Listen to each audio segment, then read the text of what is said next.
You're listening to the Bear in Mind podcast, episode number 24. A podcast uncovering identity, color, and love, where driving yourself crazy is totally sane and curable. Now your host, T. Bias. Ugh.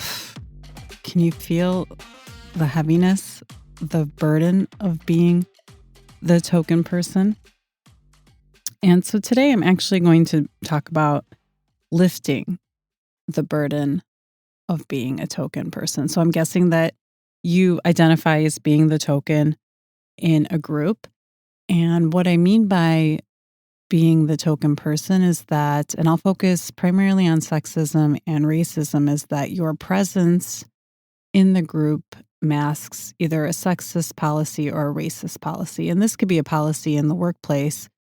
However, it can also be unwritten rules in community neighborhoods or in social groups as well. And so today I'm going to talk about lifting the heavy burden of being the token person in whichever group that you find yourself feeling like you are the token.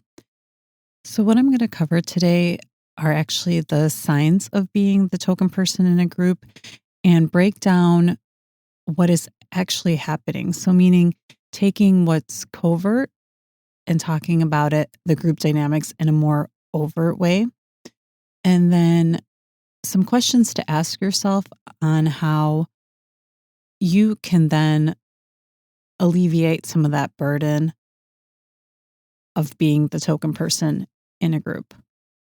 And I have help from a book, How to Be an Anti-Racist by Dr. Ibram X. Kendi, and I'll have links to that in the show notes. So when it comes to the science of being a token person, one of the main arguments is that, well, we think it's sexist or racist behavior, and then the rest of the group doesn't think it's a sexist or racist behavior. And we can leave the battle at racist versus not being racist. And in fact, the thing about being a token person, where it masks a racist or sexist policy, is the fact that it is not anti-racist. And Dr. Kendi refers to anti-racism as actually actively changing policy that does not contribute to racism, sexism, etc. So I'm going to utilize Dr. Kendi's work, and I'm going to not talk about written policy, but more about the policy that happens in groups when you are the token person. And the way that we actually refer to policies of people is actually our belief systems. So I'm going to make the covert overt in 4 signs that I have seen being the token woman and the token person of color in my groups. And the first sign is that I am the go-to person or authority of my ethnic group. And that could even be extrapolated beyond being Indian to I'm also the go-to person for everything South Asian. And what's actually happening is there is an expectation that I hold all the knowledge about South Asian culture. And that is, well, impossible for so many reasons, but nobody is holding all the knowledge of any culture or anyone else. They only hold the knowledge of themselves. So this expectation is, in fact, not an equitable expectation of being in a social group and in a peer group where someone is expected to contribute something extra than the other members of the group. The second sign is that when you share an experience of racism or discrimination, your experience is denied. And some of the common phrases that I hear is, I'm sure that person didn't mean that, or you're being a little paranoid. And it feels like that your experience is being denied. And actually what is happening is the group has taken on a way of seeing the world one way, that there's one perspective and the group shares this one perspective of seeing things where, in fact, there is what's happening in the world, and then there's everyone's perspective that is completely different about what is actually happening in the world. The third sign is that they share the same narrative of themselves, meaning you hear the same story about them. And I'm often told stories about how wonderful they are and how accepting they are of other cultures, of other people. And I keep hearing the same story. And so then what's happening is that these stories actually do influence how you view somebody. If you keep hearing the same story about that person, about how they help out refugees or how they donate to this charity, then you start to take on some of those ideas that they are giving to you. Now, it doesn't mean that you accept them, but you are influenced by repetitive stories. And so, what is actually happening is that they're trying to influence what you think of them. The fourth sign is that the group will talk about the unfairness or the injustice in the world that affects the group and not necessarily the token person.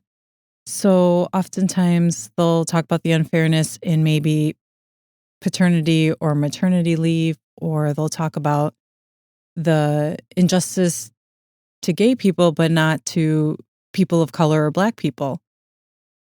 And so they'll kind of view injustices from the group's reference point. And so what's happening is when they can only see an injustice happening here and not somewhere else, is it's not that they're unconscious or it's buried somewhere. It's that oftentimes they don't think that those problems exist anymore. So in countries where heads of state have had women leaders, sexism is not a problem. In countries where the head of state has been a person of color, again, racism has ceased to exist. And when you look at all four signs, and there are more signs, you can see that there's quite a bit of burden to being a token person in a group. And so then how do you alleviate that burden? How do these unwritten behaviors, unwritten rules and policies, how do you make them anti-racist, anti-sexist? And the key to that is looking at your own belief system. And is your belief system anti-racist? And if you go back to each of those signs and you look at them from an anti-racist perspective. So in number one, you are the authority figure on your race or ethnic group. Now, do you believe that you should be the authority on your race or ethnic group? And do you take on the extra responsibility of representing your race? And that somehow your representation will influence what the group thinks of your race. And so letting go of that burden that you are the representative of a whole lot of people will set you free from not having to answer questions that, well, you probably don't have the answers to those questions.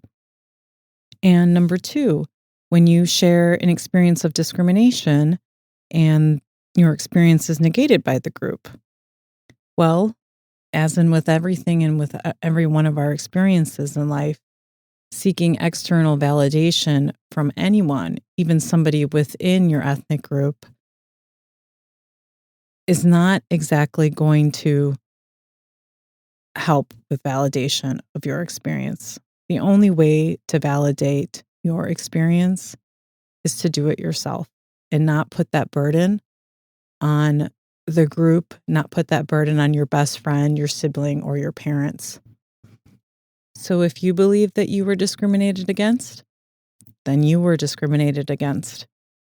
And then number three, when you hear the similar stories from the group and they're in kind of the best light of how accepting they are to others, how helpful they are to others, know that everyone wants to be liked and everyone wants to be seen in a good light, just like you want to be seen in a good light, even as the token person.